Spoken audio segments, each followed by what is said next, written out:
Functionaries of stock exchange. Functionaries वो person जो stock exchange में काम करते हैं। जब भी आप कोई शेयर मार्केट में ट्रांजेक्शन करते हो, खरीदते हो, बेचते हो या फिर पैसे आपको एप्लीकेशन मनी डिपॉजिट करवाने हैं, कंपनी को आपको डिविडेंड डिस्पैच करना है, तो उसमें ये सारे काम करते हैं।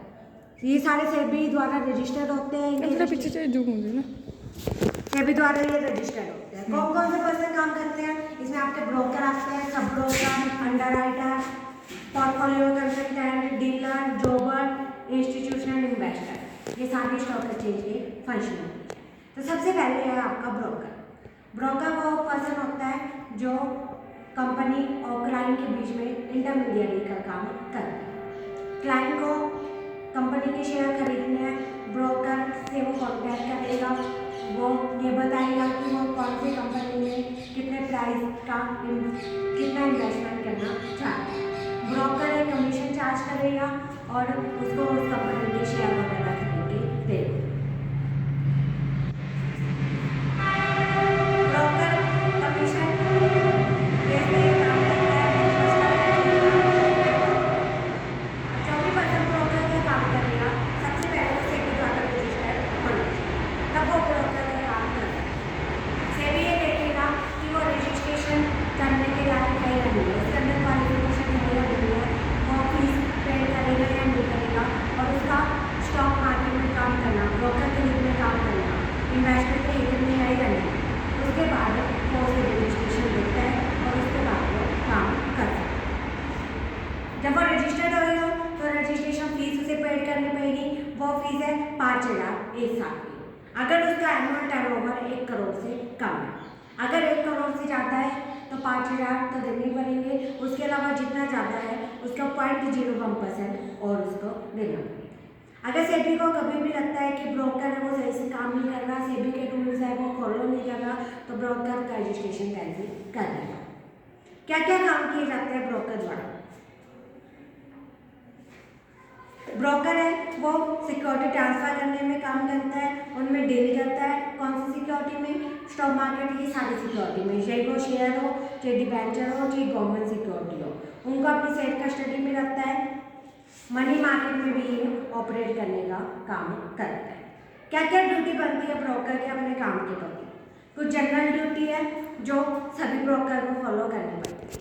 सबसे पहले कि वो अपना काम फेयरनेस इंटीग्रिटी के साथ करें, पूरी ईमानदारी से अपना काम करें, केयर रखें, किसी कोई फ्रॉड ना करें और अपने काम के अलावा कोई फॉल्स मार्केट क्रिएट ना किए। फॉल्स मार्केट कि हम ये कहेंगे इस कंपनी की सिक्योरिटी अच्छी है और इन्वेस्टर को धोखा दे कि तुम इसी कंपनी में इन्वेस्ट करो, ऐसा ब्रोकर नहीं करता। ब्रोकर को क्लाइंट जैसे इन्वेस्टमेंट करना चाहता है उसके अकॉर्डिंग वो इन्वेस्टमेंट करता है, वो अपने को खुद की रिकमेंडेशन नहीं करता।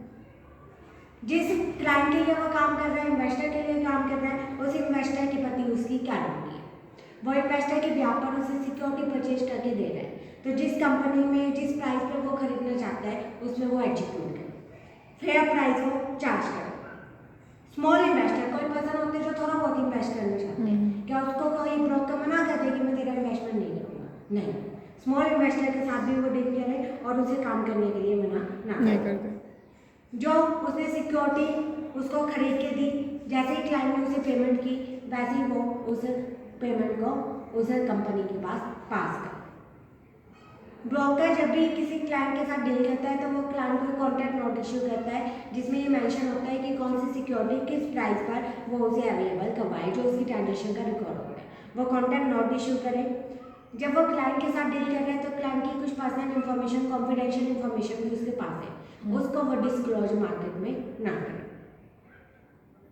अपने कमीशन के अलावा वो कोई एक्स्ट्रा बेनिफिट ना उठाए, कोई फॉल्स एडवाइस ना दे, जिसमें वो इन्वेस्ट करना चाहता है उसी में उसे इन्वेस्ट करने दे, कोई लड़ाई झगड़ा ना करे, कोई इन्वेस्टमेंट एडवाइस ना दे और अपना काम पूरी ईमानदारी के साथ, स्किल के साथ अच्छी सर्विस क्लाइंट को प्रोवाइड करे, अच्छा स्टाफ रखे जो उसे सही से काम कर सके। अब ब्रोकर के नीचे भी पर्सन अपॉइंट होते हैं जिसको आप सब ब्रोकर कहते हो, उसके प्रति क्या ड्यूटी है? ब्रोकर अपने काम के लिए कभी कोई एडवर्टाइजमेंट नहीं करता कि आप मेरे से माल लो, सिक्योरिटी परचेज सेल करवाओ, मैं आपको अच्छा बेनिफिट दूंगी। सभी ब्रोकर उतना ही कमीशन चार्ज करते हैं, उतनी फीस चार्ज करते हैं तो वो कोई एडवर्टाइजमेंट ना करे। किसी अदर ब्रोकर के प्रति क्लाइंट को ना भड़काए। जैसे प्रोफेशनलिज्म में आता है कि कोई डॉक्टर किसी दूसरे डॉक्टर की बुराई नहीं करता, कोई डॉक्टर कोई एडवर्टाइजमेंट नहीं करता कि मैं सबसे अच्छा ट्रीट करता हूँ तो तुम मेरे पास आओ। वो तो उसके एक्सपीरियंस के बेस पे, उसकी क्वालिटी के बेस पे हम जाते हैं उसके पास। कोई एडवर्टाइजमेंट करते देखा है? बोर्ड तो शायद छपे से पाएंगे, लेकिन जैसे स्कूलों के बाहर कंप्लेंट छापते हुए ऐसे वो काम नहीं करते और ना वो कभी किसी की बुराई करते। कंपटीशन उनके बीच नहीं होता।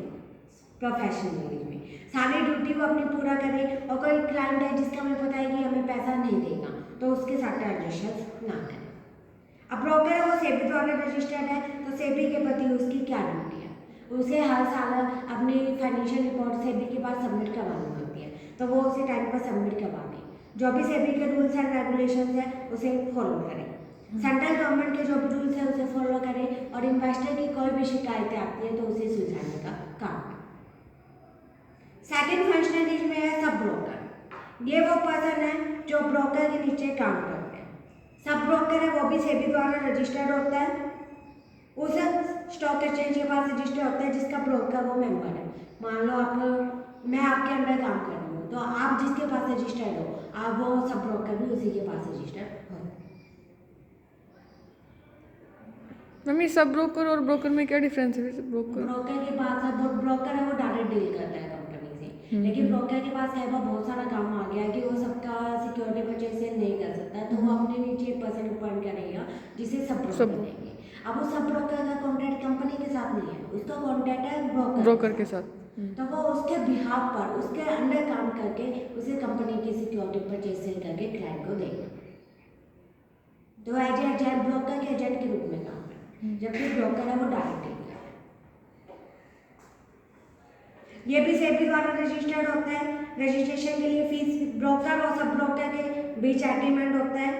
फॉर्म BA भरता है, एक रिकमेंडेशन लेटर देता है स्टॉक सेबी के पास है, और फिर वो फीस पे करता है और रजिस्टर होता है। काम करने के लिए सब ब्रोकर रजिस्टर्ड होने के लिए क्या क्या उसके अंदर क्वालिफिकेशन होनी चाहिए? सबसे पहले कि वो कम से कम 21 ईयर का होना चाहिए, उसने कोई फ्रॉड ना किया हो, कम से कम वो 12th पास हो, और वो एक फिट एंड प्रॉपर पर्सन हो, मतलब जो माइंड से फिजिकली हर तरह से सही हो, काम करने के लायक हो। सब ब्रोकर की क्या क्या ड्यूटी पड़ती है? क्लाइंट के प्रति क्या ड्यूटी है, हमने ब्रोकर के प्रति क्या ड्यूटी है, अदर ब्रोकर के प्रति क्या ड्यूटी है, और सेबी के प्रति क्या ड्यूटी है?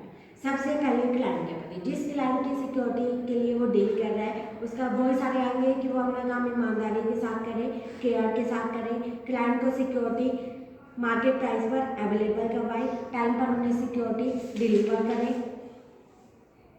परचेज और सेल नोट उन्हें इशू करें, और जो भी प्रिंसिपल ब्रोकर के अकॉर्डिंग जो भी नोट उनसे मिली है जो क्लाइंट को करना है वो सारे इशू करें।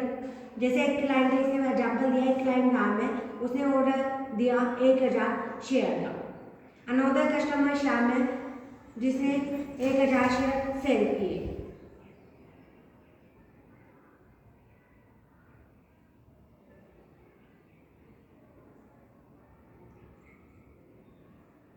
एक है जो पर्सन परचेज करना चाहता है, एक पर्सन है जो सेल करना चाहता है। तो परचेज का परचेज नोट और सेल का सेल नोट वो ब्रोकर को दे देगा ताकि उसके बीच में ट्रांजेक्शन एग्जीक्यूट हो सके। क्लाइंट के साथ वो डील कर रहा है तो उसकी कॉन्फिडेंशियल इन्फॉर्मेशन उसे पता है तो वो उसे मार्केट में डिस्क्लोज ना करे, अपने कमीशन के अलावा कोई एक्स्ट्रा बेनिफिट ना उठाए। उसका मैक्सिमम कमीशन बताया है कि 1.5% होता है, ट्रांजेक्शन जितना अमाउंट है उसका 1.5% होता है। कोई लड़ाई झगड़ा ना करे, कोई इन्वेस्टमेंट एडवाइस ना दे, और कोई पब्लिसिटी कोई गलत एडवाइस ना दे, और अपने काम के प्रति ईमानदार रहे, अच्छी सर्विस क्लाइंट को प्रोवाइड करें। ब्रोकर के प्रति उसकी क्या ड्यूटी है? जिस ब्रोकर के साथ वो काम कर रहा है उसके साथ वो कोऑपरेट करे, सारे डॉक्यूमेंट उसे डिलीवर करे, कोई बैड डिलीवरी ट्रांजेक्शन की ना करे, सब चीज़ों का रिकॉर्ड रखे, क्लाइंट के हित को प्रोटेक्ट करें, जो ट्रांजेक्शन ब्रोकर कह रहा है, जो उसे काम करने को दिया हुआ है वो काम करे, उसके अलावा कोई और ना करें और उसके साथ एग्रीमेंट बताए जिसमें उसकी ड्यूटी राइट सारी चीज़ें अच्छे से मेंशन हो चुकी। 10 मिनट हो गए। ब्रोकर के प्रति क्या ड्यूटी है? अदर ब्रोकर के प्रति मार्केट में कोई कंपटीशन की भावना ना हो, कोई एडवर्टाइजमेंट ना करे, क्लाइंट को कोई चीज़ ना करे। सेबी के प्रति क्या ड्यूटी है कि सेबी के रूल्स एंड रेगुलेशंस को फॉलो करें, कोई फ्रॉड ना करें, टाइम पर सारे डॉक्यूमेंट जमा करवाए, जो भी सेबी ने मांगी है बुक ऑफ अकाउंट अच्छे से मेंटेन करें, कोई फ्रॉड ना करें और कोई फॉल्स मार्केट क्रिएट ना करें। कितनी ये मिनट? है सब लोग। अगला है मार्केट मेकर। मार्केट मेकर वो पर्सन है जो बाइंग और सेलिंग रेट डिसाइड करते हैं, प्राइस पे बात करवाते हैं कि आप इस रेट पे सिक्योरिटी खरीद सकते हो, इस रेट पे बेच सकते हो, टू वे कोटिंग प्रोवाइड करवाते हैं। ये भी सेबी द्वारा रजिस्टर्ड होता है और सेबी की गाइडलाइन को फॉलो करता है। इसमें तो अगला है पोर्टफोलियो कंसल्टेंट। पोर्टफोलियो क्या होता है? Combination of security.